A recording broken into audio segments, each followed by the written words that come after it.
चलिए देखा जाए हम लोग रीजनिंग। रीजनिंग में होता है तर्क शक्ति या तर्क शास्त्र। रीजनिंग में होता है तर्क शक्ति या तर्क शास्त्र। ध्यान रखोगे, रीजनिंग जैसे हम लोग किसी भी यूनिवर्सिटी में हम लोग देखते हैं कि ऑनर्स पेपर लेते हैं, मैथ्स, फिजिक्स, ऐसे बहुत सारा सब्जेक्ट लेते हैं। कभी ऐसा नहीं देखोगे कि रीजनिंग कोई ऐसा स्टूडेंट मिला हो जो रीजनिंग ऑनर्स लिया हो। कोई ऐसा स्टूडेंट से भेंट नहीं हुआ होगा जो ये कहे कि मेरा मास्टर डिग्री जो है वो रीजनिंग है या एमफिल रीजनिंग से किए हुए हैं या पीएचडी किए हुए हैं। तो कारण क्या है कि यूनिवर्सिटी जो है रीजनिंग को कोई सब्जेक्ट मानता नहीं है, रीजनिंग को कोई सब्जेक्ट नहीं मानता है। लेकिन आज की जो कंपटीशन की दौर है उसमें रीजनिंग का इम्पोर्टेंस बहुत ज़्यादा है, यानी रीजनिंग जो है 25% क्वेश्चन पूछी जाती है। और ध्यान रखोगे रीजनिंग ही एक ऐसा सब्जेक्ट है जिसमें हम लोग 25 में 25 सही कर सकते हैं।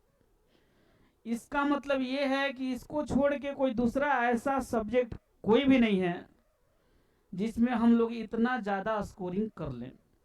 जैसे अगर मैथ्स की बात हो, किसकी बात हो, मैथ्स की, तो मैथ्स में हम लोग 25 में अधिक से अधिक बना सकते हैं तो 22-23, यानी 2-3 क्वेश्चन जो है इसमें छोड़ना ही पड़ता है। अब कारण क्या है, क्योंकि उसमें जानकर कैलकुलेशन बेस्ड कुछ क्वेश्चन को डाली जाती है।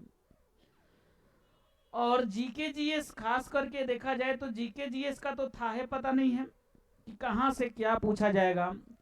इसलिए जो है जीके जीएस में जितना क्वेश्चन पूछा जा रहा है उसका 60% से एबव हम लोग नहीं बना सकते हैं।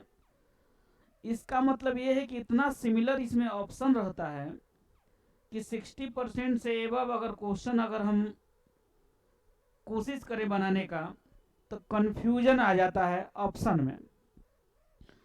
और तुम्हारा इंग्लिश, खास करके बिहार के स्टूडेंट्स का इंग्लिश तो इतना स्ट्रांग रहता है क्योंकि बिहार बोर्ड के ज़्यादा खास करके स्टूडेंट बिहार बोर्ड के बेस ही कमजोर कर देता है। कारण है कि कहता है कि संस्कृत में 30 नंबर लाओगे तो पास करोगे, तो लोग संस्कृत पढ़ता है। मैथ्स में 30 नंबर लाओगे तो पास करोगे, तो मैथ्स भी लोग पढ़ता है। लेकिन इंग्लिश को कहता है कि 0-3 भी ला दो तो कोई दिक्कत नहीं है।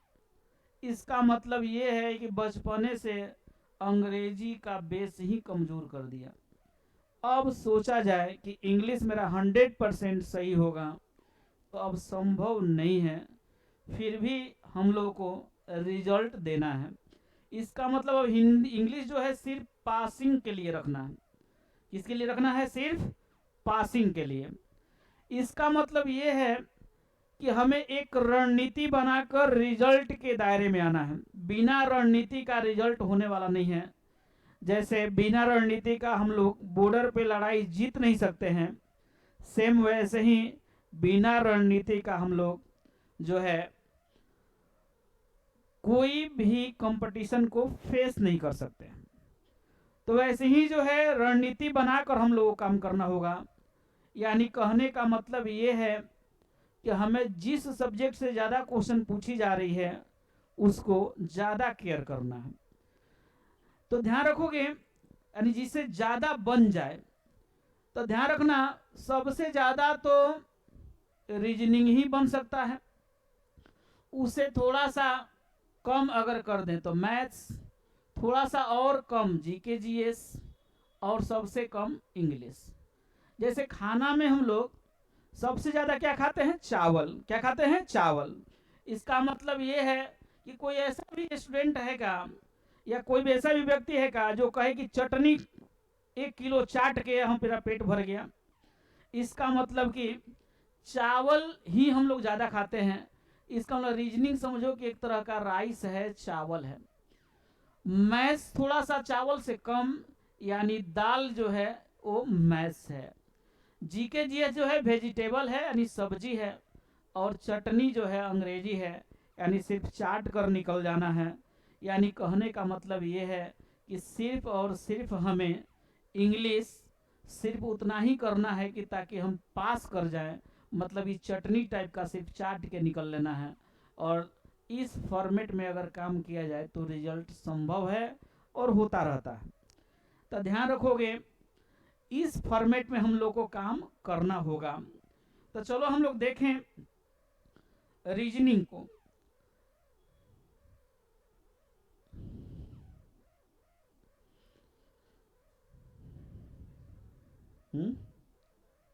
Next page.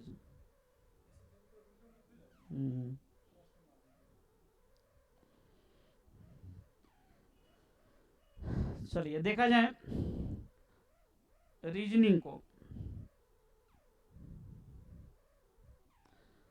देखो, रीजनिंग को 2 पार्ट में डिवाइड कर दिया गया है। एक को हम लोग कहते हैं कि वर्बल रीजनिंग है, और एक को कहते हैं हम लोग नॉन वर्बल रीजनिंग है।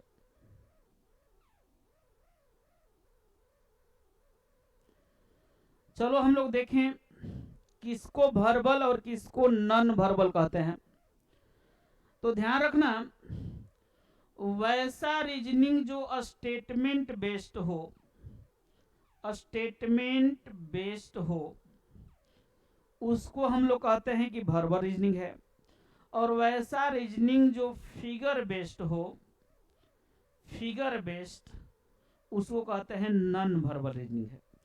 इसका मतलब कोई पूछ दे कि what is the difference between verbal and non verbal reasoning, यानी वर्बल रीजनिंग और नॉन वर्बल रीजनिंग में क्या अंतर है, तो ध्यान रखना, जो कथन वाला रीजनिंग है, यानी जो रीजनिंग कथन पर आधारित है, यानी स्टेटमेंट पर आधारित है, वह रीजनिंग वर्बल है।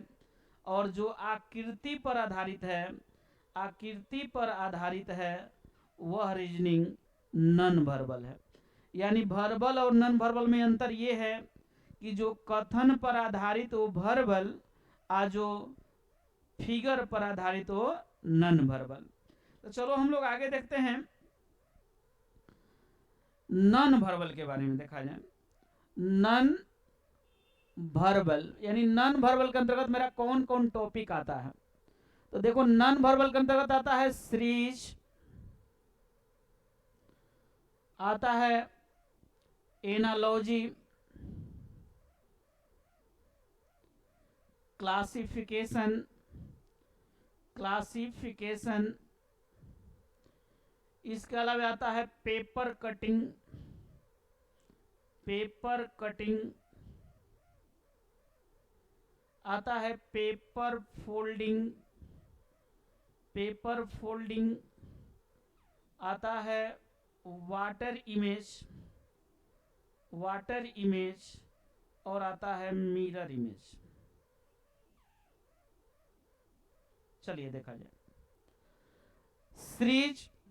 ध्यान रखना, नॉन वर्बल जो है बैंकिंग सेक्टर हटा चुका है, यानी बैंकिंग के किसी भी एग्जाम में, यानी चाहे वो पीओ हो या क्लर्क हो, किसी एग्जाम में नॉन वर्बल पूछता नहीं है। लेकिन एसएससी के प्रत्येक एग्जाम में लगभग 6 क्वेश्चन यहां से पूछा जाता है, जिसमें एक क्वेश्चन पेपर कटिंग का फिक्स रहता है, एक पेपर फोल्डिंग का फिक्स रहता है, एक वाटर इमेज का फिक्स रहता है, और एक मिरर इमेज का। इसके अलावा एक सीरीज हमेशा एसएससी में एक सीरीज कंफर्म आता है, और ये दोनों टॉपिक में से कोई एक पूछा जाता है। यानी लगभग 6 जो है क्वेश्चन हम लोग एसएससी में नॉन वर्बल का देखते हैं। इसका मतलब ये है कि हम लोग को एसएससी के लिए खास करके नॉन वर्बल के लगभग टोटल टॉपिक को पढ़ना होगा। और नॉन वर्बल में हम लोग को 7 टॉपिक पढ़ना है और 7 टॉपिक से हम लोग का 6 क्वेश्चन पूछा जाता है। इसलिए ध्यान रखना है कि नॉन वर्बल भी हमसे बने। तो चलो थोड़ा थोड़ा हम लोग इंट्रोड्यूस होते हैं टॉपिक के बारे में। तो चलो देखा जाए हम लोग सीरीज। सीरीज मीन्स क्या होता है? श्रृंखला। इसको हिंदी में कहेंगे कि सीरीज मीन्स होगा श्रृंखला। एनालॉजी मीन्स, तो एनालॉजी मीन्स होता है सादृश्य, सादृश्य। क्लासिफिकेशन मीन्स होता है वर्गीकरण, वर्गीकरण। पेपर कटिंग मीन्स पेपर को काटना, और फोल्डिंग मीन्स फोल्ड करके फिर छेद करना, फिर खोल के एक ऐसा इमेज, ये हो जाएगा पेपर फोल्डिंग। वाटर इमेज यानी पानी के सामने कोई भी अगर इमेज को देखें तो वाटर इमेज, और दर्पण के सामने अगर हम देखें कोई भी फिगर को तो हो जाएगा मिरर इमेज। तो चलो थोड़ा थोड़ा हम लोग इंट्रोड्यूस होंगे। देखा जाए सीरीज के बारे में, तो याद रखना सीरीज में हमेशा 4 या 5 घर दिया जाता है। इसे 1 2 3 4 5, इसके नीचे लिखा रहेगा QF। इसका मतलब प्रश्न आकृति, प्रश्न आकृति। अगर 4 ऑप्शन होगा ABCD, तो समझना है कि 4 घर बनाएगा और कहीं ई जोड़ देगा तो एक घर और बना देगा, और नीचे लिखेगा AF। इसका मतलब कि आंसर फिगर है, यानी उत्तर आकृति है। तो चलो देखा जाए, जो आप जानते हैं वैसी से हम लोग इंट्रोड्यूस होते हैं। जैसे देखो, श्रृंखला का मतलब जनरली लोग ये समझता है कि फर्स्ट, इसको फर्स्ट घर पूछते कहते हैं रीजनिंग के सेंस में। फर्स्ट घर, सेकेंड घर, थर्ड घर, फोर्थ घर और फिफ्थ घर। तो ध्यान रखना, इसमें हमेशा लास्ट वाले घर के नीचे क्वेश्चन मार्क डाल देगा। इसका मतलब लास्ट वाले घर पे क्या होगा, यही हम लोग को देखना है। तो ध्यान रखो, इसमें मान लो 1 लाइन का फिगर है, इसमें 2 लाइन का है, इसमें 3 लाइन का है, इसमें 4 लाइन का है। तो अगला में क्या होना चाहिए? तो 5 लाइन का मेरा फिगर होना चाहिए, यानी 5 स्ट्रेट लाइन से बना हुआ फिगर मेरा आंसर होना चाहिए। तो इसमें से दे देगा एक ऑप्शन में 5 स्ट्रेट लाइन वाला, और सब में 5 से कम ज्यादा रहेगा, तो उसी को क्या कर देना है? टिक लगाना है। लेकिन ध्यान रखो, ये कौन रूल अपना लिया है? तो ध्यान रखना, जैसे ये फर्स्ट घर का रिलेशन सेकेंड में है, फिर सेकेंड से थर्ड में रिलेशन है, थर्ड का फोर्थ में है, फोर्थ का फिफ्थ में है, वैसे हो सकता है 6 घर भी हो रहे हैं, तो 5 घर का फिगर देकर छठा घर का फिगर पूछा जाए। तो ध्यान रखना, इसमें फर्स्ट से सेकेंड में क्या हुआ है? तो 1 लाइन बढ़ गया है। सेकेंड से थर्ड में क्या हुआ? फिर 1 लाइन वृद्धि हुआ है। थर्ड से फोर्थ में क्या हुआ? फिर 1 लाइन। 4 से 5 में फिर 1 लाइन। इसका मतलब ये है कि सब एक जो है घर का फिगर एक दूसरे से कनेक्ट है, जुड़ा हुआ है। तो कहने का मतलब ये है कि यहाँ रूल लगा है 1 2 3 4 5 6। लेकिन सिर्फ इसी रूल पे, तो बचपन नेत्रहाट निबोधय सैनिक स्कूल के जो स्टूडेंट होते हैं ये भी ये चीज पढ़ते हैं, लेकिन हम लोग के एग्जाम में सिर्फ इसी रूल पे नहीं आता है। हम लोग को एक एग्जाम में जो है 8 रूल पे आता है, वो बताया जाएगा 1 2 3 1 2 3 1 2 3 4 3 2 1 2 3 3 2 1। इस तरीका से लगभग 8 जो है रूल्स पे क्वेश्चन पूछा जाता है। तो चलो कोई बात नहीं है, श्रृंखला का मतलब अभी समझोगे कि फर्स्ट घर का संबंध सेकेंड घर वाले से रहेगा, सेकेंड घर का फिगर का संबंध थर्ड वाले से, थर्ड का रहेगा फोर्थ वाले से, और वैसा ही फोर्थ का फिफ्थ के साथ रिलेशन निकालना है, और निकालने के बाद हम लोग 5वां घर का हम लोग फिगर को देखेंगे। तो चलिए हम लोग थोड़ा सा और आगे बढ़ते हैं। अगला था तुम्हारा एनालॉजी। अब देखना यह है कि एनालॉजी क्या चीज है। एनालॉजी मीन्स सादृश्य, सादृश का मतलब समरूप। समरूप कहने का मतलब ये है, इसमें करता क्या है कि ऐसे जो है रेशियो डालकर और प्रपोर्शन 4 घर बना दी जाती है। बीच में यहाँ रेशियो रहेगा और इसमें से 3 घर का फिगर देकर कोई भी चौथा घर का फिगर पूछी जाती है। हो सकता है इसमें कि फर्स्ट घर का फिगर के नीचे क्वेश्चन मार्क दे दें, फर्स्ट घर के नीचे क्वेश्चन मार्क दे दें,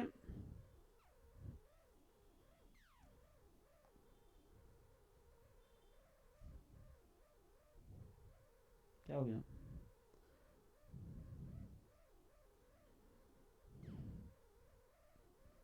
फर्स्ट घर के नीचे क्वेश्चन मार्क दे दें, सेकेंड, थर्ड और फोर्थ घर में आपको फिगर दे दी जाए।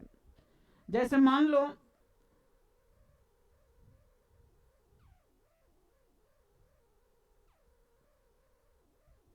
नहीं चल रहा,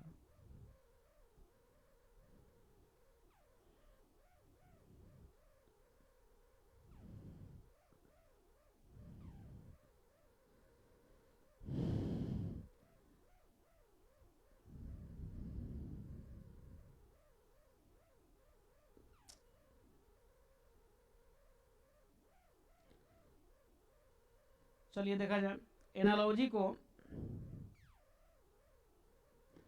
इसमें करता क्या है कि 4 गो घर देगा जिसमें बीच में रेशियो और प्रपोर्शन डाल देगा।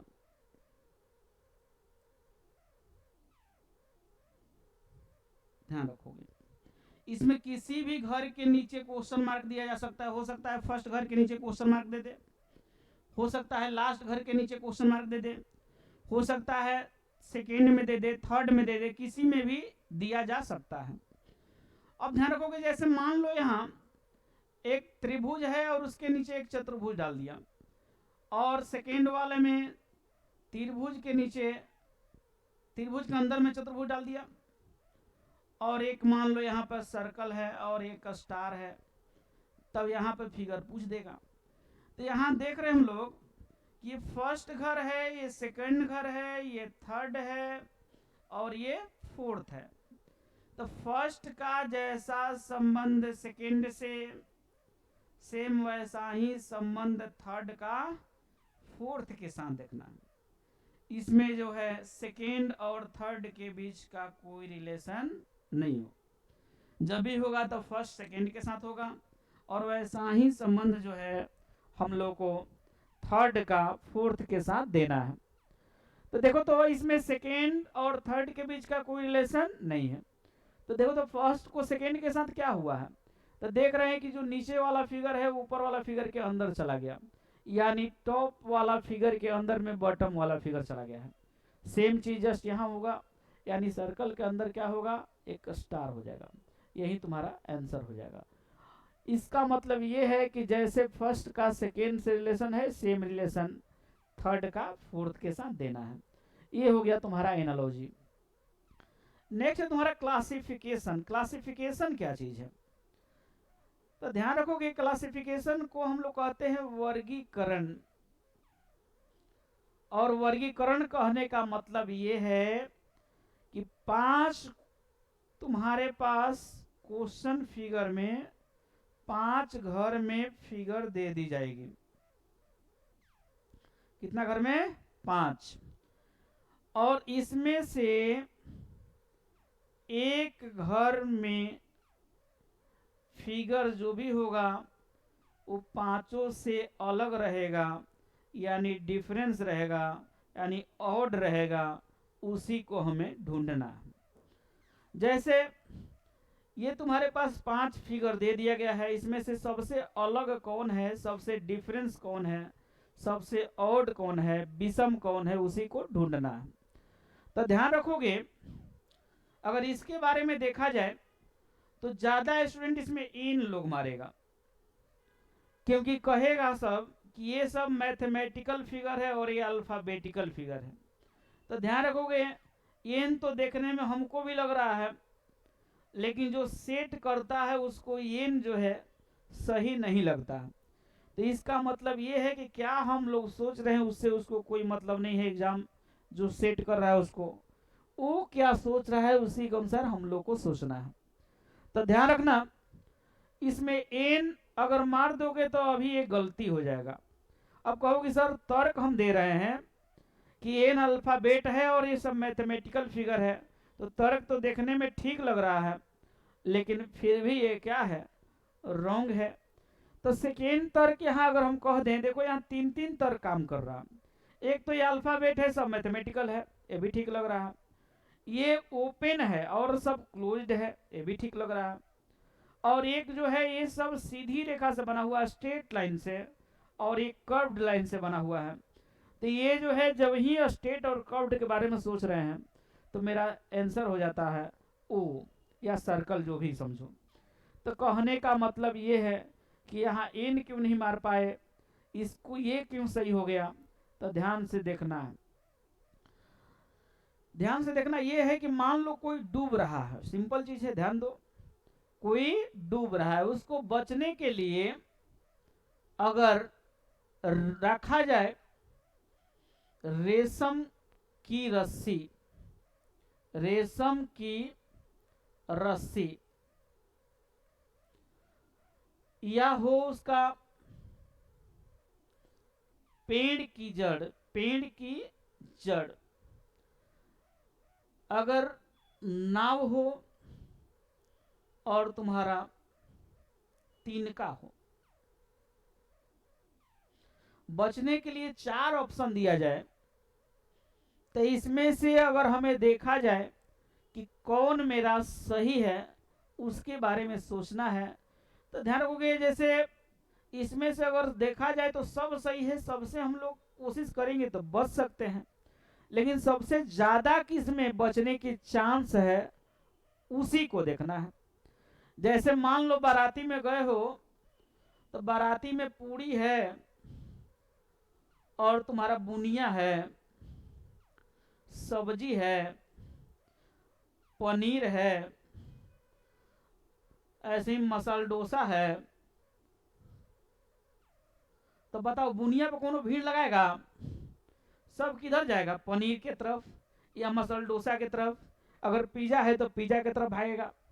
तो कहने का मतलब जब जैसा तब तैसा करते, वहीं वैसा अगर बाराती से भेंट हो गया जिसमें सिर्फ पूड़ी या बुनिया सब्जी तीनों चीज खिलाइए रहा है, तब तो क्या करोगे, वही खाना पड़ेगा। लेकिन अगर ये अगर अदर चीज अगर मिल रहा है तो पूड़ी बुनिया पर कौन ध्यान देगा, कोई ध्यान नहीं देगा, सब इधर भागेगा। तो कहने का मतलब स्ट्रोंग वाला सब लोग सोचता है कि स्ट्रोंग हम जो चीज है उसको हम लोग जो है एक्सेप्ट करें। तो ध्यान रखोगे अगर इसमें से अगर हमें देखा जाए कि इसमें से क्या अगर पकड़ने के लिए डूब रहा है कोई व्यक्ति, अगर इसमें कहा जाए कौन पकड़ोगे कि ज्यादा तुमको बचने की चांस है, तब तो यहाँ तो इस सब से तो मजबूत लग रहा है नाव ही है। मतलब नाव मिल जाएगा तो पकड़ के बच भी सकते हो और भैया के ससुराल भी निकल सकते हो। और ध्यान रखोगे अगर नाव नहीं रहता तब क्या हो जाता, तब तो रेशम की रस्सी हो जाता, पेड़ की जड़ नहीं हो पाता, क्योंकि पेड़ का नाम नहीं रखा है। कौन पेड़, सब पेड़ की जड़ मजबूत नहीं होता। तो ऐसे स्थिति में रेशम की रस्सी सही हो जाता। अगर रेशम की रस्सी अगर नहीं रहता, सिर्फ दो ही रहता ऑप्शन, तो पेड़ की जड़, क्योंकि तिनका मीन्स घास होता है, तो घास से तो पेड़ की जड़ हमेशा मजबूत होगा। इसका मतलब ऐसे स्थिति में पेड़ की जड़ मारते। अगर ये भी नहीं होता तो तिनका ही मजबूत हो जाता। तो कहने का मतलब ये है कि जब जैसा तब तैसा यूज किया जा रहा, तो सेम काम यहाँ भी करना है। तो यहाँ जब जैसा तब तैसा। तो ध्यान रखोगे यहाँ जो है अगर हम देख रहे हैं कि अल्फाबेट है और ये सब मैथमेटिकल फिगर है, तो ध्यान रखना नॉन वर्बल कहता है कि अल्फाबेट का यूज हम कम से कम करना है। इसका मतलब जो कोई दूसरा तर्क काम नहीं करेगा तब अल्फाबेट का तर्क देना है। इसका मतलब अल्फाबेट अगर हम छांट रहे हैं तो समझ लो तिनका वाला काम कर रहे हैं, जबकि मेरे पास नाव और पेड़ की जड़ और रेशम की रस्सी मौजूद है, तो वही चीज हो गई। इसका मतलब ये सही कब होता है, जब दूसरा कोई तर्क काम नहीं करता है, दूसरा चीज मेरा बचने के लिए नहीं मिला तब। तो वैसे अगर कोई दूसरा तर्क काम न करे तो अल्फाबेट का तर्क दे सकते हैं, लेकिन दूसरा तर्क यहाँ काम कर रहा है, इसलिए अल्फाबेट का तर्क नहीं दे सकते।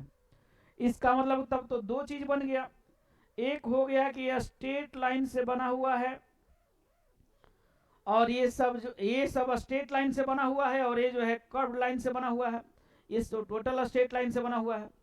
तब तो वैसे स्थिति में मेरा ये होना चाहिए। और थर्ड, अगर ओपन क्लोज की बात हो तो ये इसका मतलब कि एक हो गया मटेरियल और एक हो गया शेप। मटेरियल में क्या हो रहा है, स्ट्रेट लाइन और कर्व्ड लाइन, और शेप में क्या है, खुला है, सब बंद है। इसका मतलब ये है कि मटेरियल जो है शेप से ज़्यादा स्ट्रॉन्ग होता है, इसलिए जो है आंसर यहाँ इसको मारना होगा। यानी अगर ऐसा ऑप्शन में रह जाए तो सर्किल आंसर होगा, एन नहीं होगा। लेकिन अगर इसको हटा दोगे तो एन हो जाएगा, फिर कोई दिक्कत नहीं होगी। तो ये हो गया तुम्हारा क्लासिफिकेशन, ये हो गया तुम्हारा क्लासिफिकेशन।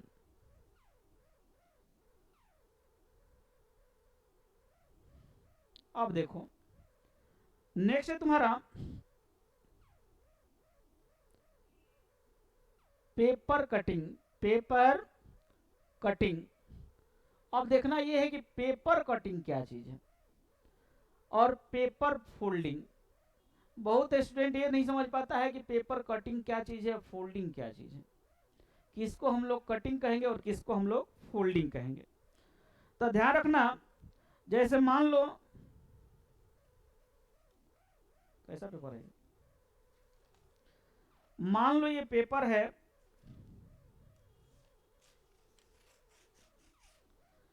इस पेपर को अगर हम ऐसे पकड़े और पकड़ के ऐसे फाड़ दिए तो दो पार्ट में फट गया अलग अलग, तो इसको हम लोग कहेंगे पेपर कटिंग है।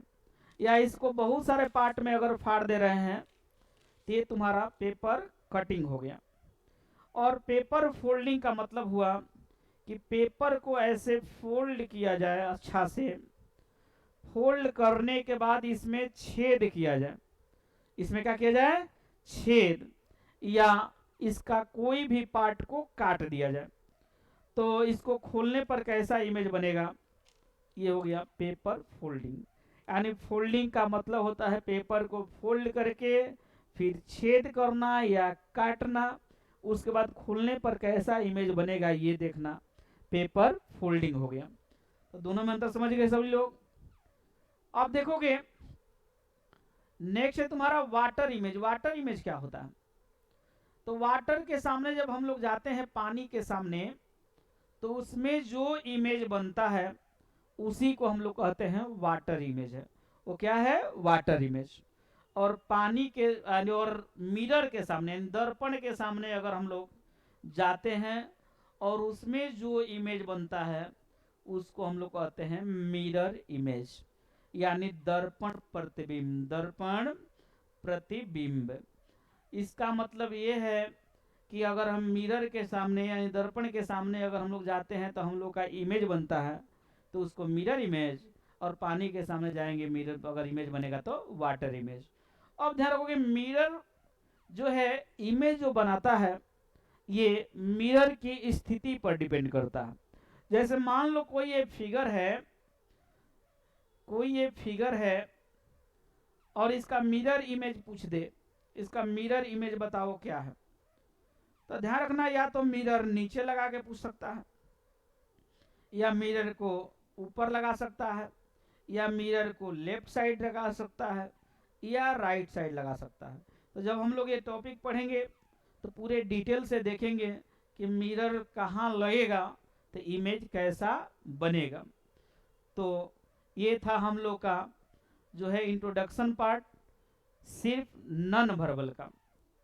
अब थोड़ा सा इंट्रोड्यूस हो जाते हैं वर्बल में। ध्यान रखोगे वर्बल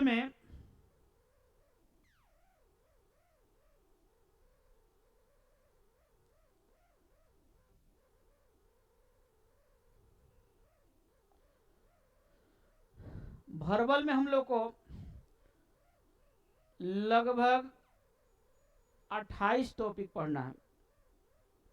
इसका मतलब ये 7 टॉपिक को छोड़ के जो भी टॉपिक है टोटल क्या है, वर्बल है, जिसमें डाइस हो गया, क्यूब हो गया, कैलेंडर हो गया। इसी तरीका से हम लोग 28 टॉपिक को देखना है। और तो हम लोग अगले क्लास से एक एक टॉपिक को पढ़ेंगे और हम लोग आगे धीरे धीरे बढ़ेंगे। आज इतना ही। Thank you.